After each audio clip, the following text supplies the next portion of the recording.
بدھ مت کے بانی گوتم بدھ کا اصل نام شہزادہ سدھارتھ تھا۔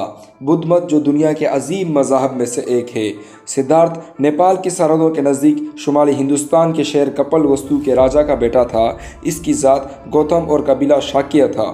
نیپال کی موجود سرحدوں کے درمیان آبادی کے مقام پر 563 قبل مسیح میں پیدا ہوا۔ محض 16 سال کی عمر میں اس کی شادی اپنے ہمزاد سے کر دی گئی۔ شاہی محل پر آسائش ماحول میں اس نے تربیت پائی، مگر یہ زندگی اسے پسند نہیں تھی۔ وہ کبھی بھی اس ماحول کا حصہ نہ بن سکا۔ وہ ہمہ وقت بے چین رہتا تھا اور دیکھتا تھا کہ زیادہ تر انسان غریب ہیں اور اس غربت کے ہاتھوں وہ بہت زیادہ مسائل کا شکار ہیں۔ یہاں تک کہ امراء میں بھی مایوسی اور اداسی کا عنصر موجود ہے۔ وہ بھی ناخوش رہتے ہیں۔ اس کے علاوہ ہر فرد بیمار ہو کر مر جاتا ہے۔ اور یہ وہی وقت تھا کہ سدھارتھ نے غور و فکر کرنا شروع کیا کہ ان وقتی مسرتوں اور خوشیوں سے بالاتر کوئی ایسی کیفیت ہونی چاہیے جو بیماری سے تنگ نہ ہوتی ہو بلکہ اس سے اعلیٰ ہو۔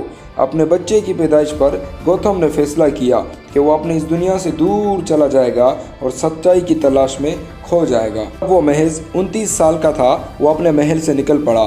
اس نے اپنی شریک حیات اور اپنے 9 مولود بچے اور تمام آسائشوں کو ترک کر ڈالا اور وہ ایک فقیر یوگی بن گیا۔ اس دوران اس نے اپنے دور کے مشہور یوگیوں سے فیض حاصل کیا۔ اس نے فنکاروں نظریات کو مکمل طور پر سمجھنے کے بعد اس نے انسانوں کو غیر اطمینان بخش مسائل کے اپنے حل و وظائف کرنا شروع کر دیے۔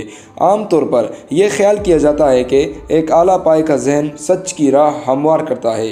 اس سوچ کے پیش نظر گوتم نے بھی ایک یوگی بننے کی صحیح کی۔ کئی سال تک وہ مسلسل فاقہ کشی کرتا رہا اور خود آزادی کے مراحل سے گزرتا رہا۔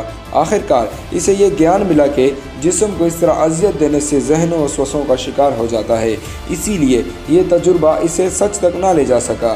چنانچہ اس نے فاقہ کشی ترک کرتے ہوئے پھر سے کھانا کھانا شروع کر دیا۔ اس نے پھر تنہائیوں کو اختیار کیا اور انسانوں کے ہونے کے مسائل پر غور و فکر شروع کیا۔ آخر ایک شام جب وہ ایک دیو قامت انجینئر کے درخت تلے بیٹھا تھا، وہ گیان میں ڈوبا ہوا تھا کہ تبھی اس کے چیستان کے سارے ٹکڑے یکجا ہوتے ہوئے محسوس ہوئے۔ پارٹ 2 جلد۔